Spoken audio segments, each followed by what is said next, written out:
You've probably noticed that train and bus seats are covered in fabrics with weird patterns. Have any idea why? Well, they use these patterns to cover any germs and stains on the seats.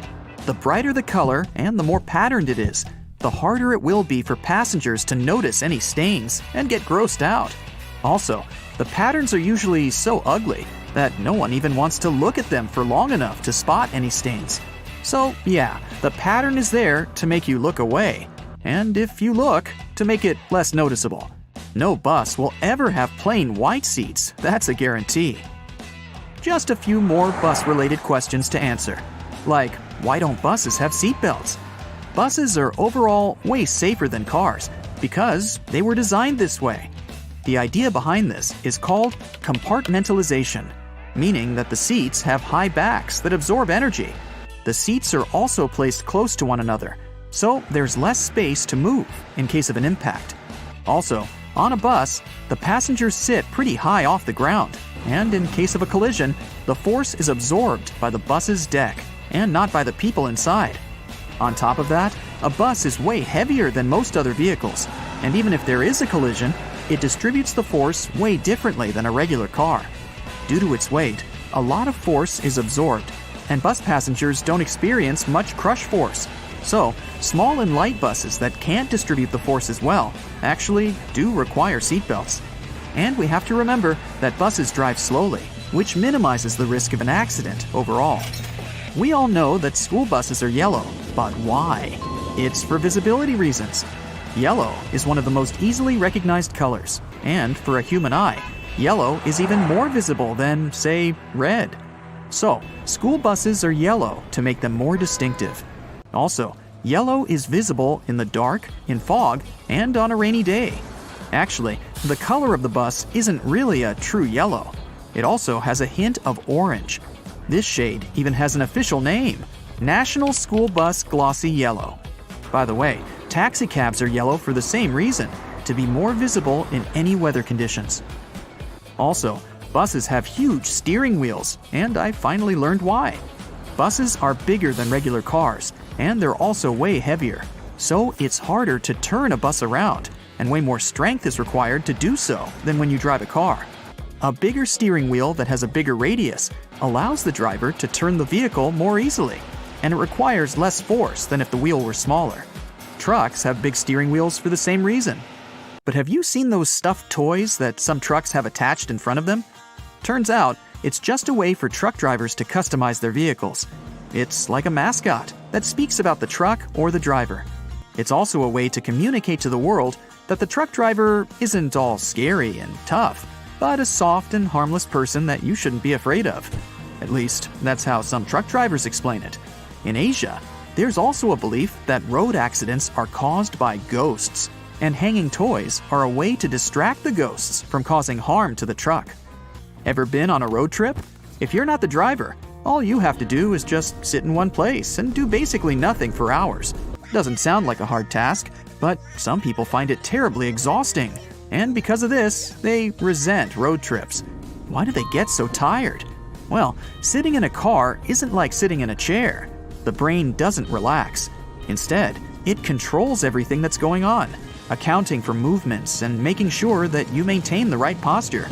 Your brain is constantly working, exchanging bits of information with your muscles, so your body is working. Some people get tired because of this. If you aren't doing much, it doesn't mean that your body isn't doing much. Train rides are way more tolerable because trains don't stop or change speeds as often as cars do. So the body is more relaxed, and train trips are way more tolerable for people who aren't fans of road trips. Another mystery is why it's way harder to stand still in the same spot for 30 minutes in comparison to, for example, walking for 30 minutes. Again, it sounds like you're not doing anything when you're standing. So why is it so tiring? Well, standing is a pretty hard task for your body. When standing, the muscles in your legs work very hard to support the mass of your whole body. If you're standing, there are not many muscles working, and only a few of them have to do all the work. When walking, there are more muscles working at the same time, so it's easier. Also, when standing, both of your legs are working without stopping. But when walking, each of them gets a tiny break each time you step using the other leg.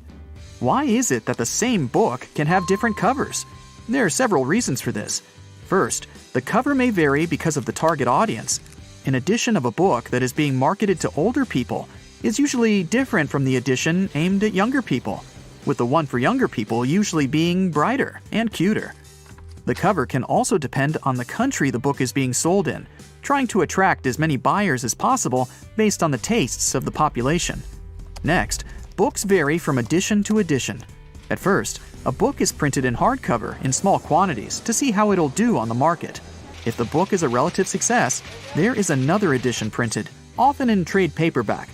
The design of the cover is usually updated with every edition. Also, if a book has a movie based on it, there is usually another edition that follows. This edition will take advantage of the movie and use a movie scene as the cover, making it recognizable for people who saw and liked the movie, and encouraging them to buy a copy of the book. Most books are printed on yellowish paper, and few have plain white pages. But why is that? Unless it's a mass-market paperback edition, with paper that's the same quality as a newspaper, meaning bad. It's done with good quality paper. Don't let the yellow hue confuse you. It's usually called cream, and it's a preference for any book because it's less tiring on the reader's eyes. The plain white paper is bleached, and it reflects a lot of light, so it can be exhausting to read for a long time. So, that yellowish paper is the best paper, and publishers regularly use it. Another thing about books is those blank pages they often have at the very end. Their number depends on the number of pages in the book. The thing is that books are printed in signature. A signature is a group of pages that printers fold together and cut to make a book. A signature can have a different number of book pages, with the minimum being 4, and then with other numbers divisible by 4. So, a book that is 300 pages long in total will fit in perfectly, and there will be no blank pages left. But if a book needs 303 pages, it'll need an additional signature, and the extra pages will remain blank, often marked with the word "notes" or with the message, "This page is intentionally left blank," to let the reader know that there's no important information missing. Ever wondered why most doctors have sloppy handwriting? No, there's no class in medical colleges on bad handwriting.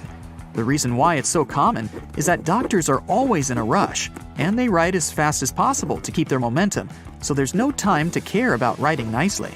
Also, keep in mind that you're not the only person who they write a prescription for over the course of a day. Doctors do a lot of paperwork, working for 10 hours straight, and they're just too tired most of the time to give you a properly written note. Have you noticed that most songs, in general, last somewhere between 3 and 4 minutes? Well, originally, songs were being played on a phonograph record player from a vinyl record, which was spinning at 78 revolutions per minute. So, the size of the vinyl record basically determined the length of the song. There were 2 basic record sizes, a 10-inch one, which had room for about 3 minutes of playtime, and a 12-inch, which could fit a 4-minute song. So, at the beginning of the 20th century, if an artist wanted their song played, they couldn't make it longer than that if they wanted to be able to sell a record. Times have changed, but still, most songs are about 3 to 4 minutes long. The initial reason for sticking to this pattern was also because of radio. If a song was too long, it would either get cut in half or some parts would be left off to make it fit into the 3 to 5 minute radio standard. If an artist wanted the song on the radio, and if they wanted to earn money from it, they'd do their best to make a song that fits the standard, so that the whole piece could be played without alterations. Today, even if there are longer songs, a 3 to 4 minute song is now a tradition that artists typically stick to.